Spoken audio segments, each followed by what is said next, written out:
అందరికీ శుభోదయం. శ్రీ గురుదత్త, జై గురుదత్త.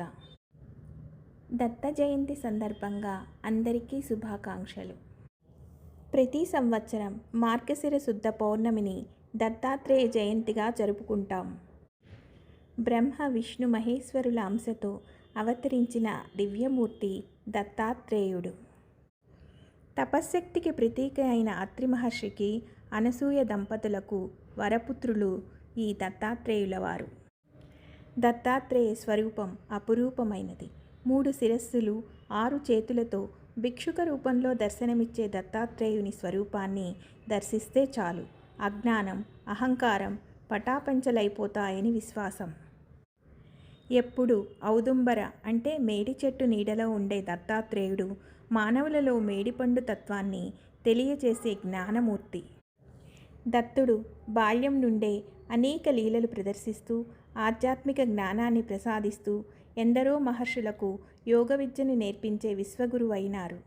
తన తల్లి అనసూయకు ఆత్మజ్ఞానాన్ని బోధించి ఆమె జన్మకు చరితార్థం చేశాడు. తన భక్తుల లౌకికపరమైన కోరికలు తీరుస్తూ వారిని యోగ మార్గంలో పయనించేలా చేసిన విశ్వగురువు దత్తాత్రేయుల వారు. దత్తాత్రేయ స్వామి కేవలం మానవులకు మాత్రమే గురువు కాదు, దేవతలకు, ఋషులకు జ్ఞానబోధ చేసిన అవతార పురుషుడు. ఒకసారి చతుర్ముఖ బ్రహ్మ వేదాలను మర్చిపోతే దత్తుడే ఆయనకు వేదబోధ చేసినట్లు పురాణాలు చెప్తున్నాయి. అలాగే కార్తవీర్యార్జునుడు దత్తాత్రేయ స్వామి అనుగ్రహం కోసం తపస్సు చేసి 1000 చేతులు నిత్య యవ్వనాన్ని వరంగా పొందినట్లు పురాణాల ద్వారా తెలుస్తోంది. అలాగే భక్త ప్రహ్లాదునికి ముని రూపంలో ఆత్మజ్ఞానాన్ని బోధించిన విశ్వగురువు దత్తాత్రేయుడు.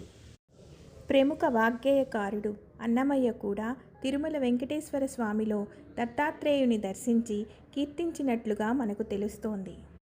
దత్తాత్రేయుల వారు తన ఆత్మనే గురువుగా భావించినప్పటికీ తన జీవిత ప్రయాణంలో తనకు ఎంతో కొంత జ్ఞానాన్ని ప్రసాదించిన 24 చరాచరాలను తన గురువుగా పేర్కొన్నారు.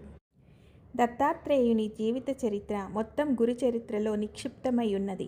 ఆత్మజ్ఞానం కోసం గురువును అన్వేషించే సాధకులకు గురుచరిత్ర కరదీపిక.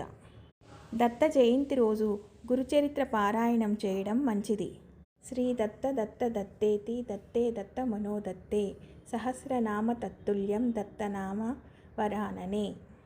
దత్త జయంతి రోజు దత్తాత్రేయ స్వామిని పూజిద్దాం, ఆత్మజ్ఞానాన్ని పెంచుకుందాం.